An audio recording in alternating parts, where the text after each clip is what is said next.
we want to welcome John back from Florida. Since he didn't take Rick or I, That's right. we were kind enough to let him back on the show. Right. So We shouldn't even put we, him back on. Look at all uh, that stuff. Look at his face, how red it is. And I know, I shaved. You guys didn't notice I I shaved. know. yeah, You look like a you look baby now. different. Yeah. You look like a 70-year-old baby, right?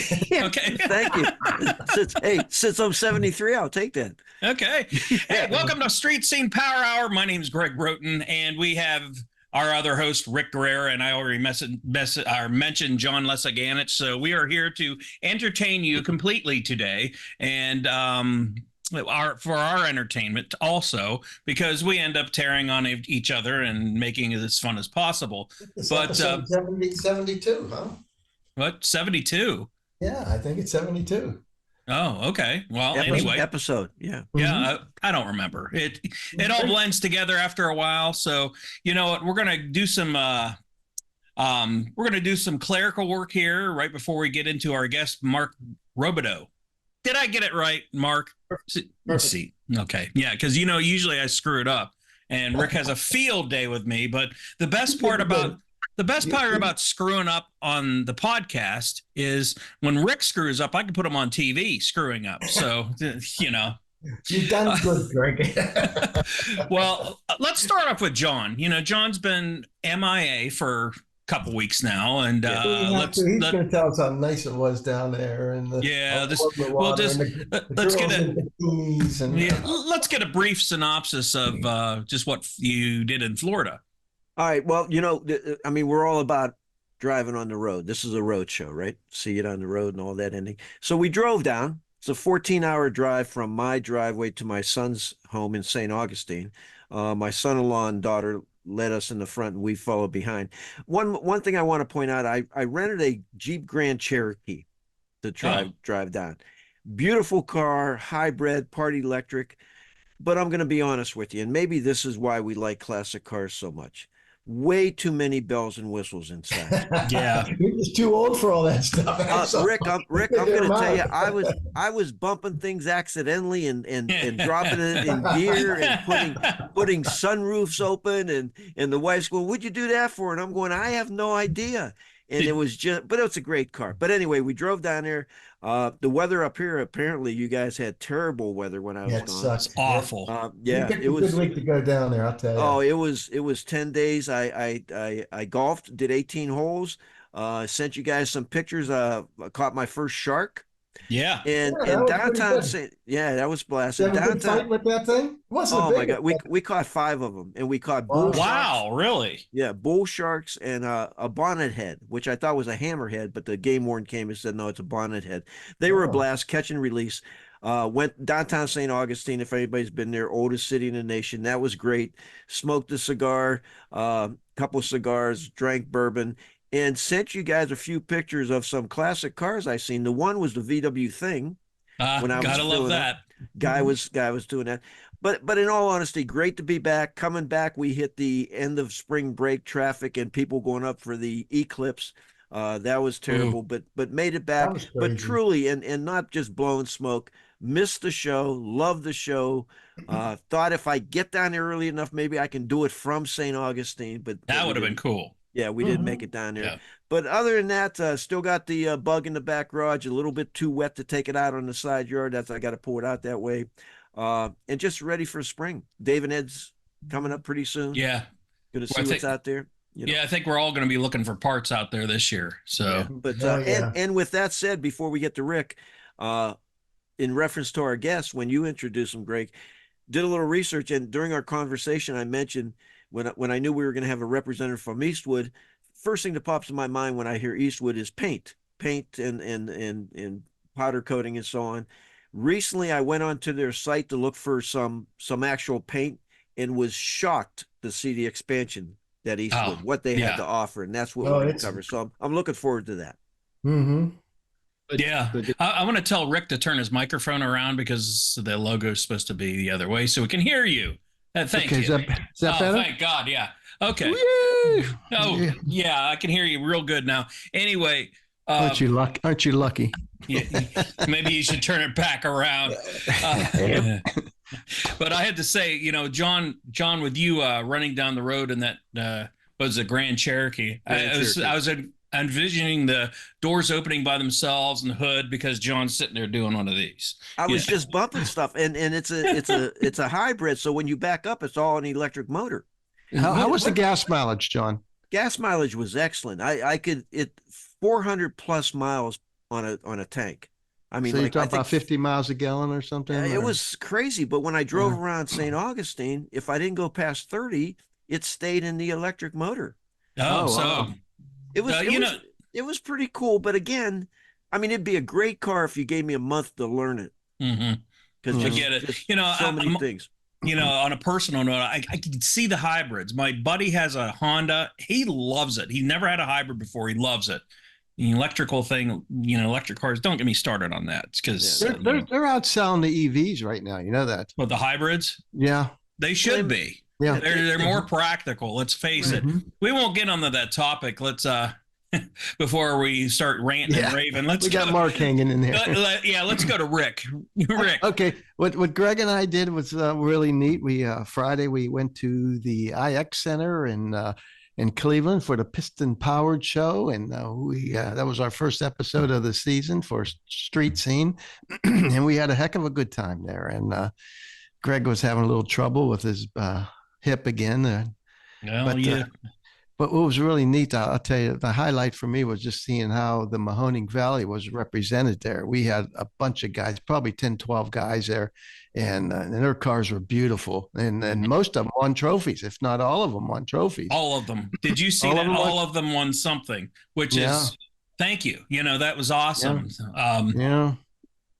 and the one thing is, I regret not going and interviewing some of them. I was not feeling well by that point.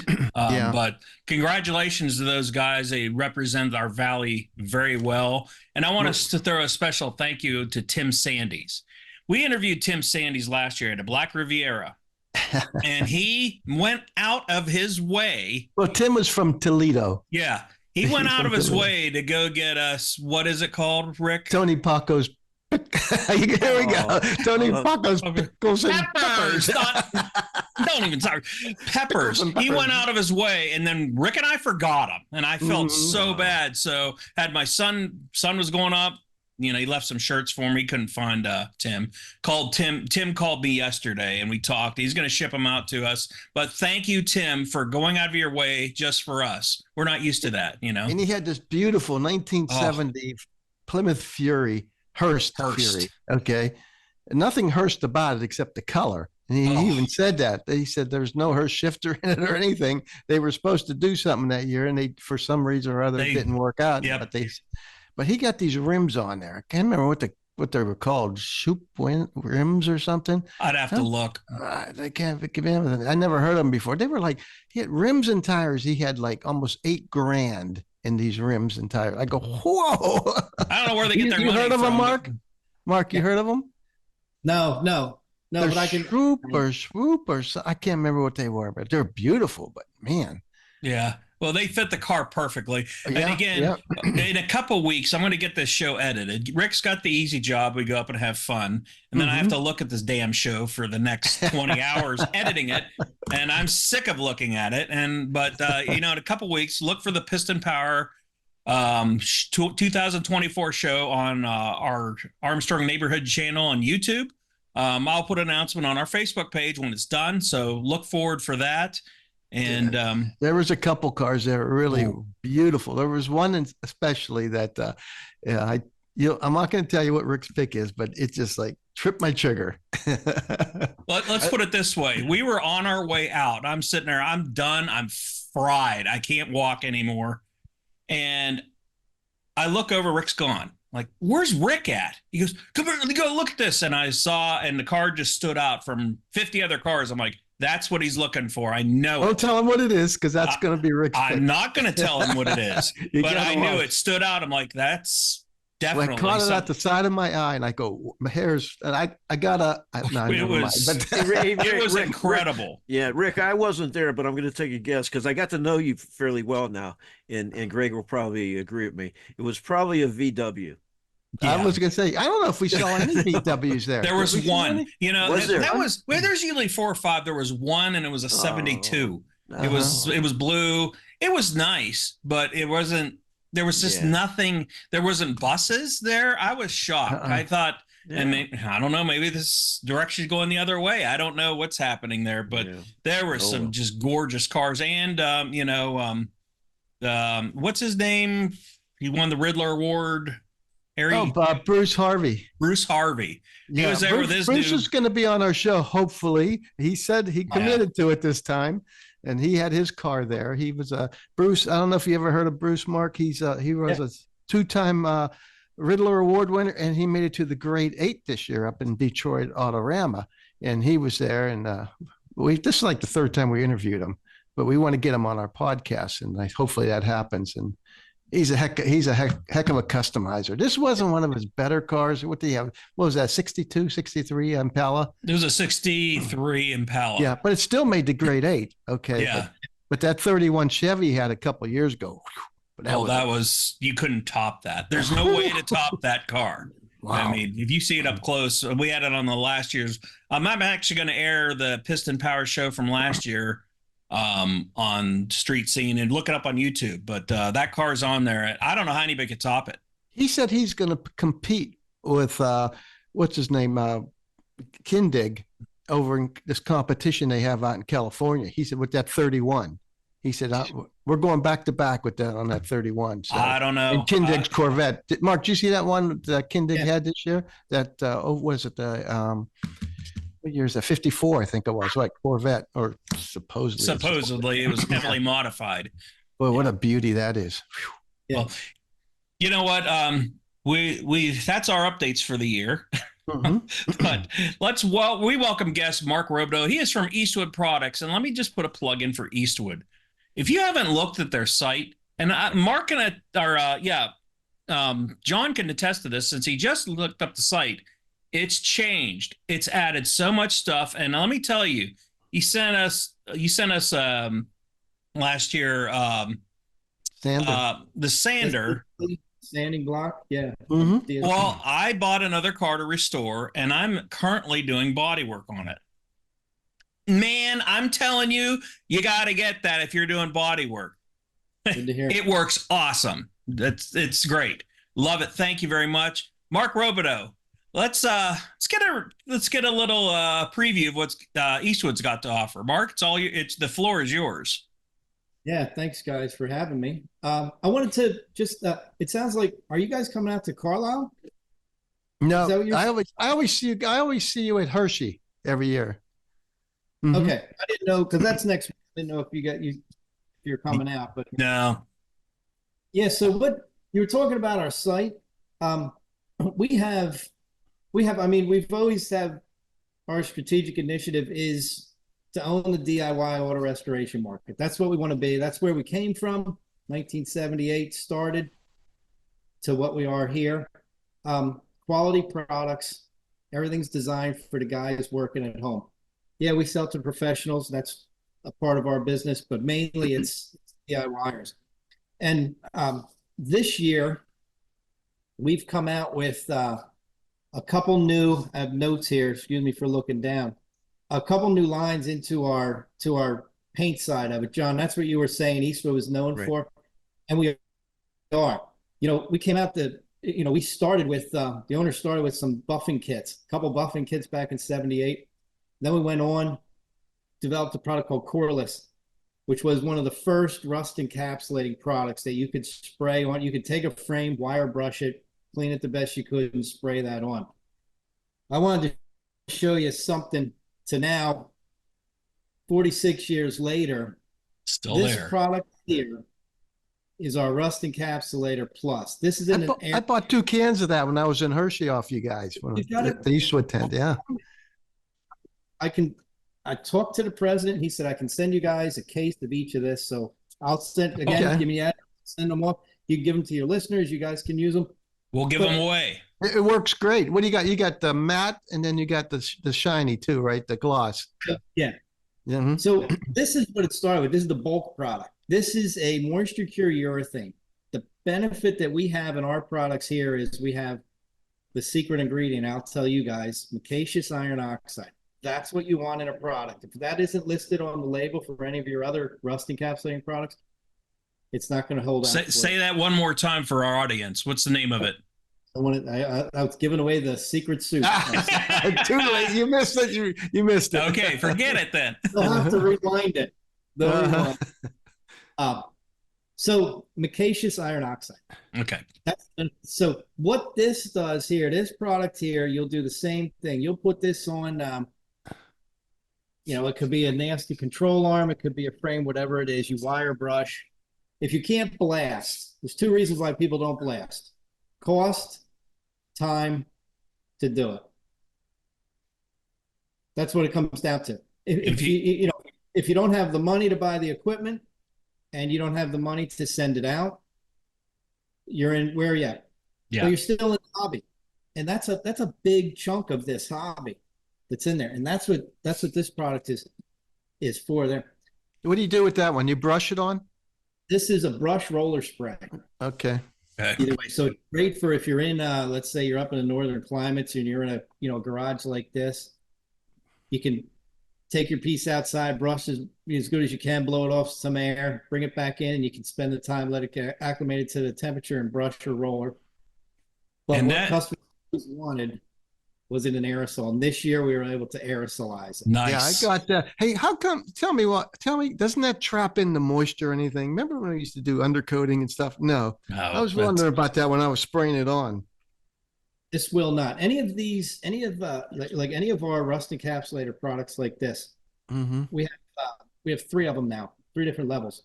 And the way we name them by the levels, by the salt spray testing. So what we do, we send everything out. So there's ASTM B117 is the industry standard for coatings for salt spray testing. It doesn't matter if you're Exalta, PPG, whoever, or Eastwood, you're using that same standard. Mario, let me interrupt right now, which I found interesting about Eastwood. And I want to point this out, and you just hit it right there. You're not just a product supplier. Okay, kind of like I'm going to go back to remember J.C. Whitney carried tons of products. They just took products in and sold them. You guys do research, development, testing. It's just not putting products on the shelf and selling it. I mean, these are your products. Yeah, which John, is interesting. You're right. And what it does is it's pretty hard. Well, it's easy. I'm the R&D manager, and there's a whole team of us here at Eastwood that do this.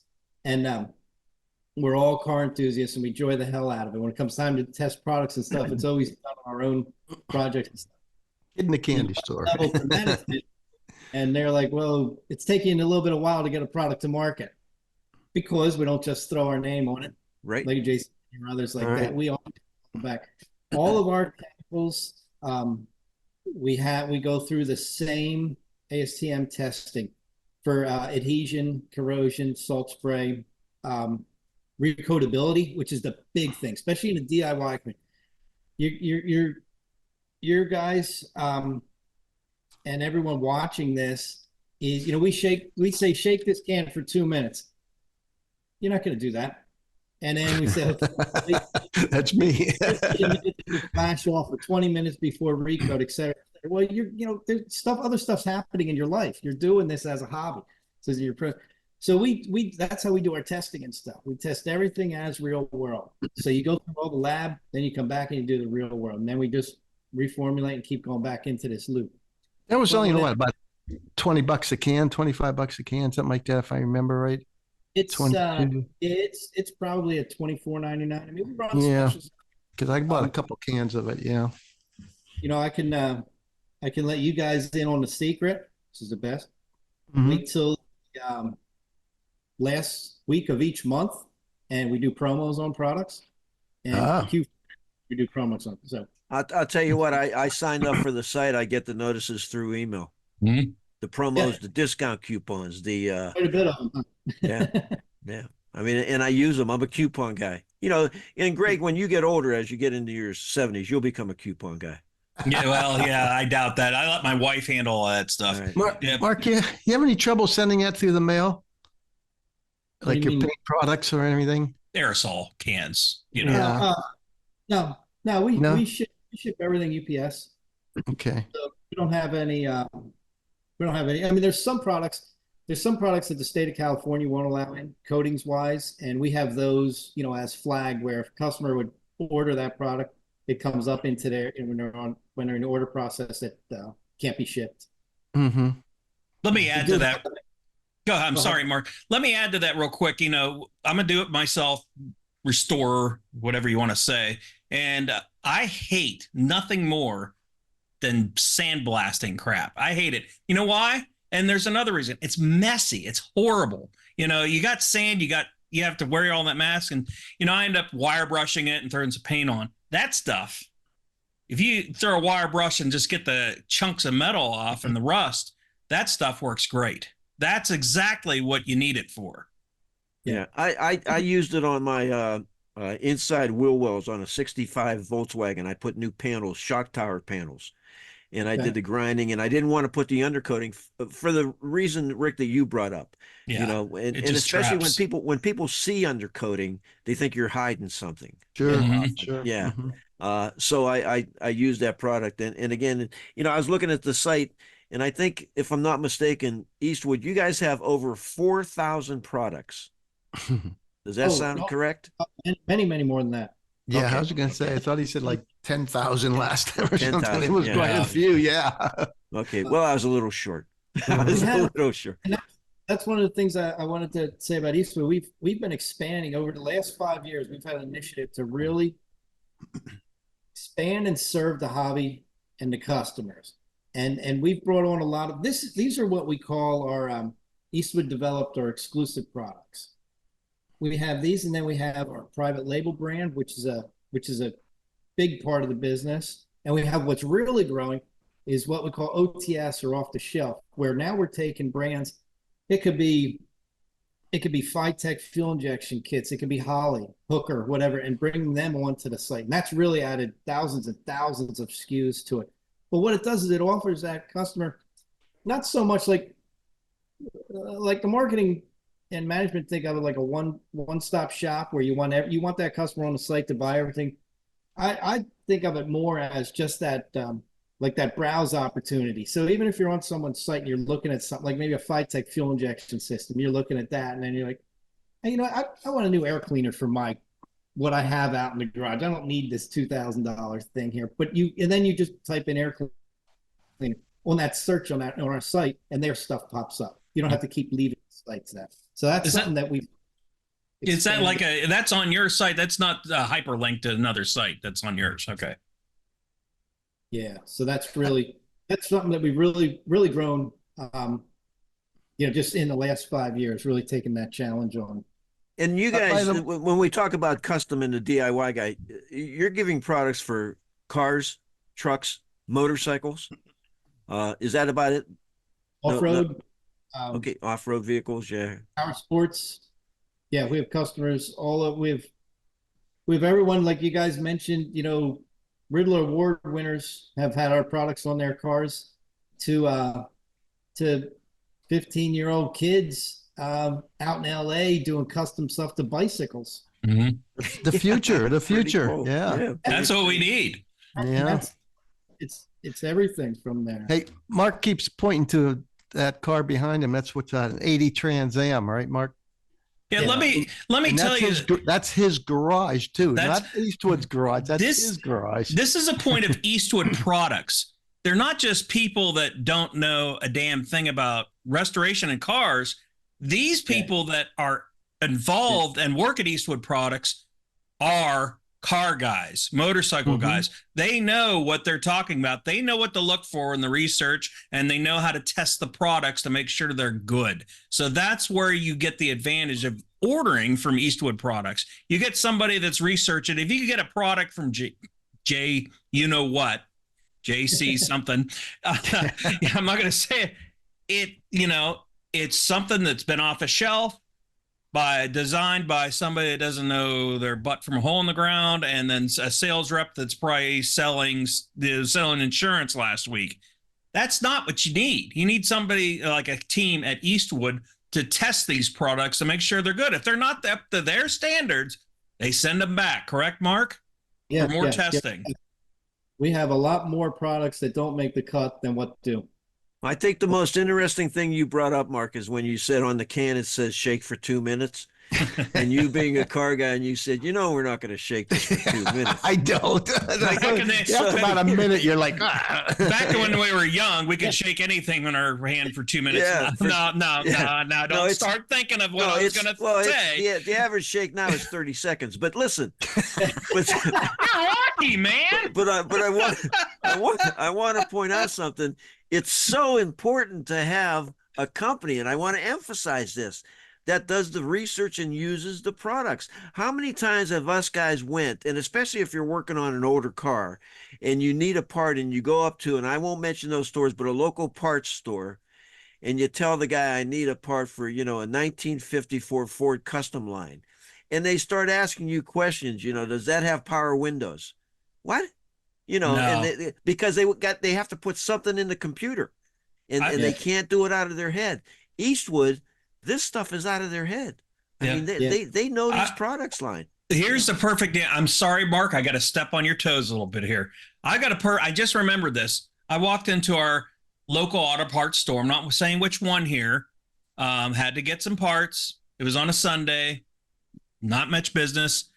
People sitting around. When I was checking out the parts, I heard a guy saying, I never thought I'd be working here at this parts store because I couldn't get another job. He goes, I don't know anything about car parts, but I sure can use a computer and look it up. I'm like, whoa, and that's what you're getting when you're going there, or I went in there, and this another example was I took my 68 Ford, and I was at the parts store, and the guy comes out and he goes, our young guy wants to know where the headlights are. It's got hidden headlights in it. He goes, it doesn't have any headlights. Really? You think that? And I had to show him that the doors open up, and he was blown away. He goes, I've never seen that before. I'm like, that's what you're going to get. Now, not at Eastwood. Go ahead, Mark. Yeah, all of us on the product development team, this is what we do. Each of us has project cars that could range from anything. Cody's had a bunch of them since he started here. He's our QC manager from an old World War II Jeep. Ryan, product manager for the coatings paint lines, Ford truck. And interesting story I would say about Ryan is he was bringing in it's the paintless dent remover, where you actually glue on a plastic piece, and then you have basically a slide hammer and you pull dents out like that. So he went through a bunch of different manufacturers and samples of products until we wanted to have a kit, until there's one that we wanted. He brings his wife's car into our video studio. Oh, no. Takes a nylon mallet to it, smacks the door or fender, I don't remember. Oh, my God. A crease. He didn't crease it, but puts a good whack into that thing. And then on video shows the reason I say that is that's us trusting the products that we actually pass through our process. We have a multiple stage process from when, one of us comes in and says, hey, I want to, here's the concept, a new, till it actually comes to a product to sell. It could be 6 months to 16 months.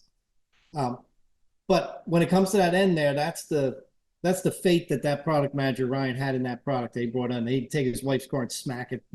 He's still married, right? Yeah, I was going to say he's married, right? And he had a second kid since then, so it worked out.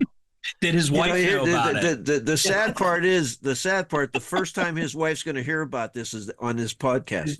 Yay! You whacked my car. We have a viewer. My wife would have murdered me if I had even thought of doing that. I keep telling her, I want to take your Wrangler. I want to go off-roading with it. And she's like, no. I'm like, it's a Wrangler. That's what they do. Yeah. I know, but she won't let me do it. So, hey, Mark, what's the biggest, if there is one, what's the biggest product sold? Is it or there's not just one? Is it associated with paint and body? Is it associated with another aspect of maintenance or restoration? Or great question, John, and I'll answer it two different ways. When you say like dollar wise, generating popularity is our TIG ACDC welder.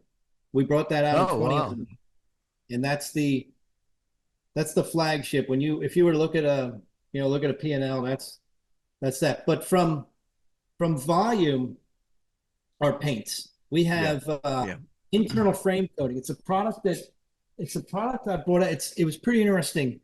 If you just give me 30 seconds, I'll tell you. I was a buddy of mine. So I've always either been restoring cars myself, or as you guys do, you're helping your buddies out. So you're always mixed up in a project, and it can be multiple at a time. Buddy has a 65 Mustang, and he wants to put a Fat Man front end on it. So he's reading the instructions, cuts it apart, calls me a couple months later. He's like, these instructions are wrong. This doesn't fit. So he brings it over. Well, I looked down the torque box and ram, like, holy shit, this thing's all rusted in there. And I got thinking, we got products, the best on the market, that take care of external corrosion. What our customers don't know is, like, I don't know if you can see it on the floor. There's a subframe back there. You can make the outside look pretty. There was one gentleman who used to work at Eastwood, and he called it an Easter egg. Looks beautiful on the outside. The inside's all rotten. Well, that got me thinking we need something. So we developed a product similar to our Rust Encapsulator Plus, but it flows a little less, or a little thinner viscosity. Sorry to run off camera. That's all right. And then we offer this. Oh, to get up in the tight places. That's pretty cool. Yeah, Yeah. It's actually this, can't really see anything. Anyhow, there's a brass tip that we developed with 4 orifices on it. So this spray it on the top of an aerosol can, and you just shove these in any bolt hole, lightning holes, wherever you can, up through the frame. It could be a late model truck frame that you just want to protect. You can use it on that. You can use it on your classic, and this sprays the same moisture cure urethane coating with the MIO in it as our exterior, and it coats everything. And we have a great video online. If you look at it's called internal frame coating. If you click on that, there's a video I did on that subframe for this car where I took a bore scope and show a video of before. Pretty and cool. then Pretty bore cool. scope in the car, but I put some saran wrap over the lens to protect it. And then you see this wand come in, and once I hit the trigger, the whole cavity just turned black. You can't see anything. But after everything clears, you see this. I mean, it's an encapsulated coating around all of the structures, and it actually has creep properties where it'll get into the, most frames or subframes, or C-channel like this and welded together. So it'll get up into that bead area there. That's where they really typically rot out. That's where all the salt and crap gets trapped in there. So, and that's it. I didn't know you had that. Boy, I could have used that years ago. So to answer your question, John, that we sell about 30,000 cans of them, 35,000 cans of them a year. That is unbelievable. And you know what isn't fair as I'm listening to you is when a lot of us get off work, we go do what you're doing, but you're getting paid for it. That isn't fair, is it? No, he's actually doing that on his own time, though. Something isn't right there. But he enjoys the products that he is a part of developing. That's the beauty of it. I'd love to. Do you have any jobs available up there? Yeah. Mark, does that stuff stop? Tomorrow, you guys are. Does that stuff stop rust? Like, say it's starting to it's rusting. Does it stop it, or does it? What's it do? So what it'll do, that's what I tell customers, is whatever rust you have right now, it'll keep it at that state. Okay. It'll just encapsulate. It won't. See, okay. When you have the rust, that iron oxide, that corrosion on there, for steel, you need moisture and oxygen for corrosion or rust to accelerate, to chemically happen. you have to eliminate one of those two or both. Mm-hmm.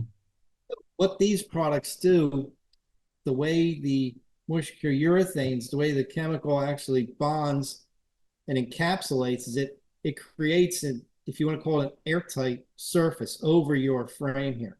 So no longer can you get oxygen penetrating through that. So you can no longer continue that process. Can you paint over that? Oh, it's designed. Yeah, it's designed to take. You can put your auto parts store enamels over this. The $7. If you just want to go get a Rust-Oleum $7 from the stores you guys are talking about, you can put it over there, or you can put our performance coatings like our chassis blacks, satin glosses right over top of. But any coating, and that's what I wanted to. When I was saying about the, you didn't shake it for a minute or something. That's how we test this kind of stuff. Where, okay, if it isn't spray it out, cure it, go through all of the ASTM tests, top coat, what happens there? Don't shake it enough temperature wise to imply. That's why we do our, lab testing, R&D testing, and then we always do our real world. I'll do stuff here. And I'm like this product here, I'm down here in Florida, and I was testing some of the prototypes we had in here. I was spraying A-arms with minimal prep. I didn't prep it the way you should. I just wire brushed, blew it off with a blowgun, leave it sit out here to the exposure. The neighbor's irrigation system is hitting the thing. The sun's hitting. Take care of it. That's some of the tests that we do for real world. So yeah, you have lab that does, and then you have real world. And sometimes real world is better than what the lab testing is. Oh yeah, we find out on real world testing, because just what we were talking about. Well, the guy didn't shake it enough. You didn't mix it. Yeah. Let me ask you this. I asked you the most sellable product, and your response was excellent. Your clients, a lot of I know you focus on guys like us that work in the back garages, but do you sell a lot to true restoration garages? Yeah, we do. We have, it's about 20% of the business is to the professionals. And a lot of that is that's the chemical side of that we have in there. We do sell some of our tools to them. Some, we have some of the unique tools like our SCT, our surface conditioning tool that we came out with a couple years ago. One of the first customers of that was Winfield, Gene Winfield buying that, and so on from there. So we have a lot of the, if you were to talk to the professionals and ask them about Eastwood, they'll recognize the name. And like you said, John, at the beginning of this, they may recognize it for just a paint product or for maybe a welder or maybe our metal fab tools. Yeah. What's some of the tools you sell? I mean, I know the welder, the grinder that Greg used. Yeah. We have our paints and coatings, top to bottom. And when I say that, it's, we have all your rust products and primers that build it up. We have base clears, single stage paints, all the way there to top coats. Anything metal fab. We really have a big part of the market with our bead rollers, shrinker stretchers, MIG, TIG welders, multi-process welders. Wow. We do a lot. We have a lot of the metal fab tools. We were one of the first ones to really get into the spot weld cutters. I have a couple over there. It got away from just the Blair type hole saw cutters of the late 80s. Yeah. Worked with a couple companies to have machined spot weld cutters, and I had this. I'll do a sneak peek. This is something, as long as my boss doesn't watch this part of it, but he can listen to the podcast. He didn't see it then, right? I don't think you can see the plug welds around here, but I see. Yeah. Okay. You plug welded that and then drilled out those spot welds then. Okay. Yeah. What a lot of customers of ours in the DIY have problem with is two panels. You want to plug weld it, whether it's like that rear valance, whatever it may be. There's thousands of plug welds on any car. You can't show me a car unless it's complete carbon fiber that isn't assembled with overlapping panels and plug welds from the factory. The reason, that's the way you manufacture, cost-wise. You're Quick. spot welding all the way around. So when you have those two panels, what you want to do is the base panel, you want to coat with a primer, like a weld-through primer. And then your top panel, same thing. So you put them together, you have primer between them. That's what you want for long-term corrosion protection. You can use anybody's weld-through primer, doesn't matter. With MIG, you're going to have a problem when you try and weld into your plug weld holes. Mm-hmm. The reason is because when that wire hits that primer, there's an instant there where it has no ground. And all MIG welding works by short circuit transfer like this. And then it spits like, and then you get your plug weld. If you've ever done a lot, you get a booger weld. Yes. Then you raise what I call the volcano. Now you raise up this. Well, what you want is you want that pancake. That's what you want for any type of plug weld. So, long story short, you have your plug weld. Can I show you a video or no? Yeah, you can. Yeah. For a podcast, I would suggest you go to the YouTube broadcast because you'll see everything he's talking about. But for the teaser, we're going to let Mark. Yeah. So what I do, you have your base panel, and then you have your top panel that has a hole in it that your 3/16 or 1/4 inch hole that you're going to plug with through. I'll take just a traditional, just an end mill from off a milling machine. I'll put that in just a cordless drill. And if you go right through that plug weld hole, turn this slow, it'll tear away the primer just where you want to lay right when your MIG wire goes in there, it melts that base panel, you spiral, comes up to the top panel, and you have a perfect pancake. It's like a broken drill bit is what it, Well, that's exactly what it is. Brilliant, because that's what I was just going to say. All right, so you don't brilliant. That's something we haven't heard from you, Greg. Well, I know nobody calls me brilliant. That's the first time ever. My wife heard that. She'd be like, "You got to stop because he is not brilliant at all." Yeah, I was trying to get a big head out of that, Mark. Yeah, You know that. I was trying to figure out who else was on the podcast. Hey, don't take away my thunder here. hey, Mark. Let me ask you, how many people does Eastwood employ? We have. I'm probably going to get this. About 115. Mm-hmm. We're based in Pottstown, Pennsylvania. Right, where Yingling beer is made, right? Yeah. Of course, Rick, you know that. That's how I find locations. Show me the bars, and that bar. That's okay. Good. That might be. I think that's Pottsville, which isn't far at all. It's not. You're right. You're within 20 Pottsville. Miles. Yeah. And we have multiple retail locations around the country, and then we have satellite employees also around.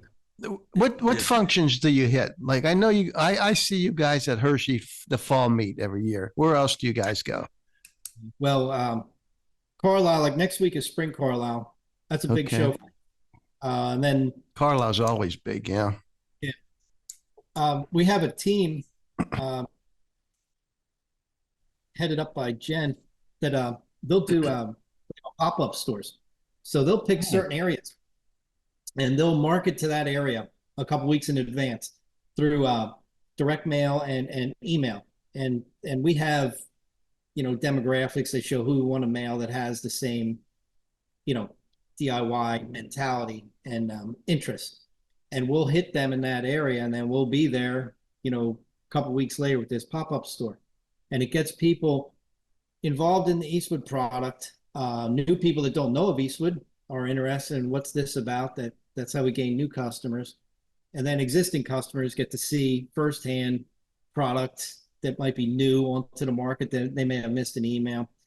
But the biggest thing is it eliminates that shipping cost. Let me ask you. That's a biggie sometimes. Yeah, that is. Yeah. Let me put you on the spot. What area, when you identify those areas for the pop-ups, have you seen certain areas around us that have more of the custom car DIY type groups? Or yeah, and this isn't. I'm not giving away any of the house secrets. This is known. I mean, we've been doing this long enough, and the benefit of Eastwood over any other web-based company, and this isn't. I've never talked negative about competitors or anything like this. This isn't a negative. It's just that we started as a mail order company in 78. We transitioned over to online in 2002-ish, 2003 when we really started. That's when everything started happening. Yeah. We have a demographic house file of addresses all over the country. So we know the areas. And if you really look at the DIY, the auto restoration scene, it's Northeast, West Coast, Southeast. Wow. No kidding. Cool. Those are the three big scenes. That's where you have others in the Midwest. If you look at the demographic of the US, which I didn't know this, there's I think it's like, and I may get this wrong, but fact check me. I think east of the Mississippi is like 65% of the population. California takes up like 15, and then the rest of the country. Yeah. But the auto scene is Northeast California and Southeast. We got it around here. Believe me, it's a fever. Yeah, that's why I asked. I thought maybe this, and you got to remember, I mean, look how close we are to the heart of automobiles, Detroit. Yeah, not 3 hours away, if that. Yeah. Mark, continue with that spot. Well, the broken drill bit. You were going to say something else with that. Yeah, sorry. That's what I'm going to say. If you don't want to, thanks, Rick. I got probably hundreds of milling bits that they, depending on what they are, they could be $35, they could be $95 a piece. I'm not saying for DIY to go out and get that. You can just take a 316 drill bit and just take that, either on a grinding wheel or even I've just told some people do the same thing with a hand file. All you want to do is knock off that center point of that drill bit, chuck it in your drill, and then you put it through your, the hole on your top panel, which locates it, and just turn it slow. And that thing will just chew your primer right off. And if you're like me, you break a ton of drill bits and you're pitching them and swearing at yourself and yelling. Well, save a couple of those because you could probably do the same thing. So now Mark, now I have to save a couple. Yeah, let me put you on the spot now because we're talking about welding and spot welding and MIG, TIG, and so on. One of the newest things coming out, quasi new, and I've seen a couple guys use it, was the gluing of the panels. Do you guys deal with that? We do. We have a small kit out there. We don't do it as big as what you'll get in with there's 3M and then there's a leader. There's another, I'll think of their name for the panel bond. We tried some of them, but we just don't have that. We don't have that market. Where that is, that's the European side of it. Oh. You got these kids doing the European side, whether BMWs, all that JDM stuff over there. There you'll find more of the panel bonding. Why is that? Why do you think that is? I think from the manufacturing process, more of it was used on that than what it does. Oh. You take American muscle cars, any American car, 30s, 40s on forward up until early 90s, maybe late 80s. You're not going to find much panel bonding except the hood skins. Yeah. You'll have, if you ever notice that, you'll have your hood structure, and even 60s, 70s muscle cars, they'll bond the hood skin to that framework. And it's funny, if you've ever, like the first time I started sanding on a car hood, I'm standing there with a DA, I'm 15 and just hawking it like, I want this to cut harder. You have all the right high spot, which lets your glue onto your structure underneath. There's a frustrating part. My wife has an Infinity, and it's got a cracked wire that keeps hitting the reverse lights and the reverse camera in it. Well, I'm gonna fix it. The damn panel's bonded, and they must have bonded it after they put the wiring in. I'm like, oh my God, how am I gonna fix this? I'm still trying to figure it out without tearing up the deck lid. Yeah, that's going to be tough. Let me, in my early days, one of my first, Yeah, one of my first 50 jobs, years ago. other than driving a tow truck, and I mentioned before, which was my favorite job of Or all, horse and buggy. horse and buggy. We'd get them horses and whip them. But the, come on, get going. I worked at GM, Lordstown, okay, for 4.5 years. Worked in the truck plant out there. And when you first get hired, they throw you into what was used to be called the jungle. And the jungle is where we had the big spot welders out there. And we would weld the panels. And they were huge, and they were water fed to cool them down.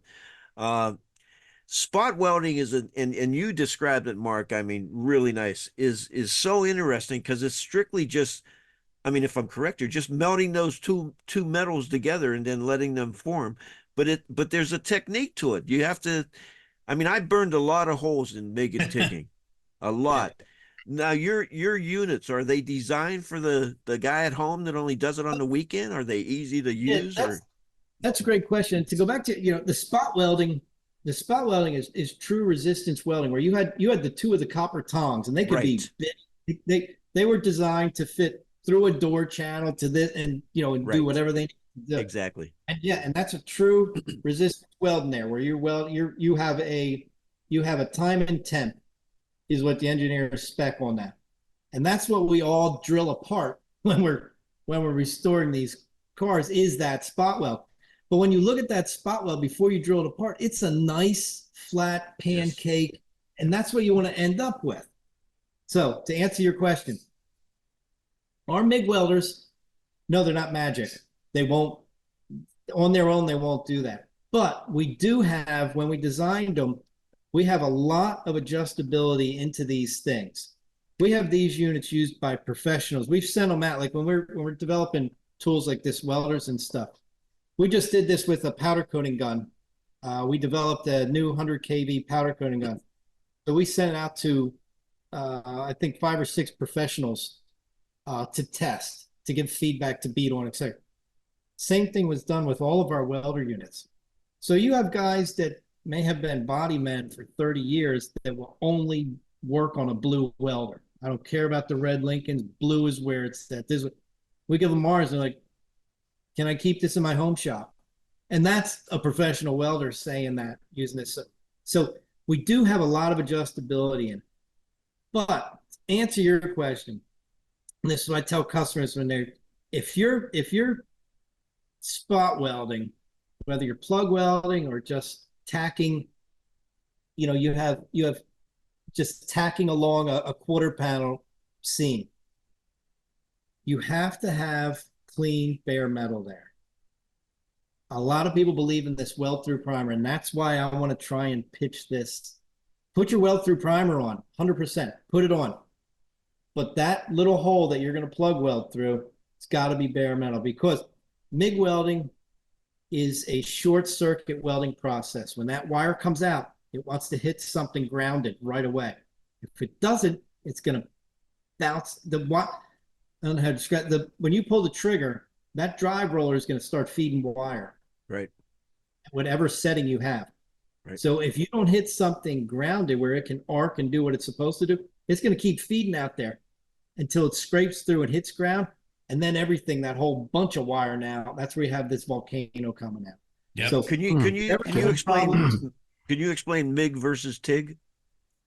Well, MIG is wire fed through the gun. Yeah. Well, I meant, yeah. I think I lost my term here. One uses a gas, and one doesn't necessarily have to use gas. Maybe flux core. Okay. Yeah. MIG, then there's flux core, and flux core welding. And we sell those welders too. And all of our MIG welders, you can use flux core wire on too.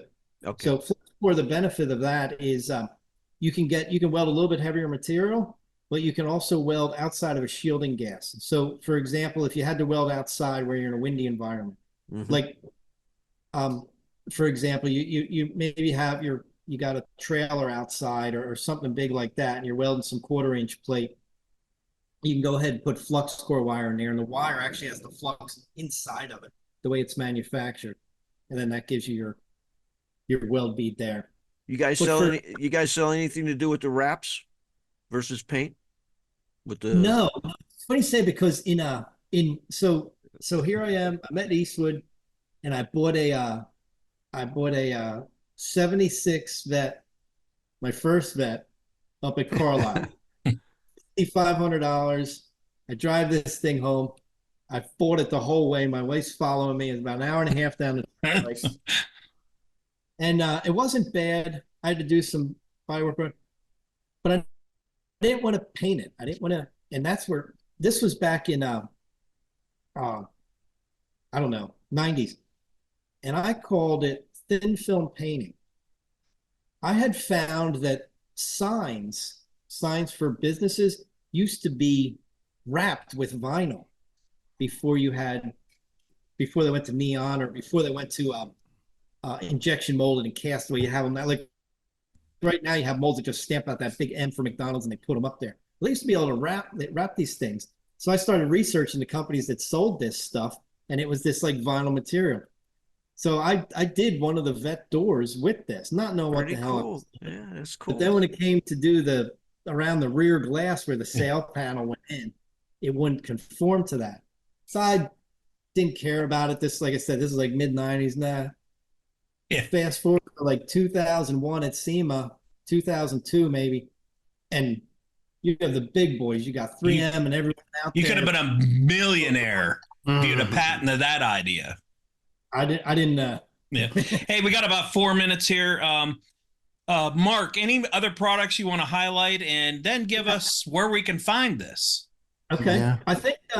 I think we've really grown this year into the what we call the car care, paint correction, paint restoration, and basically daily driver waxes, polishes, stuff like that. Look on our internet, on our website, and hit car care, and you'll see a ton of stuff that's out there. That's all new. That's what I do. I do that on the side a lot. Yep. Check it out. And whatever you see on the side, like, hey, I want to try that. I want to try. Shoot me an email. I'll send you a care package. Okay. Send you a box. Well, you spoke to the wrong guy when you offered that, Mark. But, I'm gonna get your email. That started off the show. What products can I have? Yeah. All right. No, I'm a detail. I've been detailing for all my life, so that's what I do. It'd be great to get some feedback. I'll send you. Look, go ahead, write down all the part numbers you want. I'll send you everything. Well, I tell you what, to find again, you've got to go. These are the guys that know products, that test them, and they are the guys to go to for products like this. It's Eastwood.com. You got to go there, register to get their emails on that. They've got some great promo specials. Like you said, when one of those promos coming out? When do is it at Fridays, did you say? No, the last week of each month. Last week of each month. So anything else you want to add, Mark? Because we'd love to have you back again, because we could go on for hours about everything. So we like to get. I very much enjoy it. I'll come back anytime you would have me. Go to the site. We have a what's new button up top. Whatever you see up there, just play around on the site. If I can close out real quick, and I don't want any of our other guests to be offended, I truly believe this was probably one of the most informative, instructional podcasts we have done. I can talk to you and tell you all the mistakes for hours over a cup of coffee. That's why I said it's. It was great. It truly was. Well, Marky, we want to thank you for joining us once again. Again, go to Eastwood.com, sign up, and order your stuff. You won't be disappointed with the products they sell. They're top-notch, and they are tested rigorously by their team that knows cars. So for Rick Herrera, John Lesaganich, my name is Greg Roten. We will see you down the road.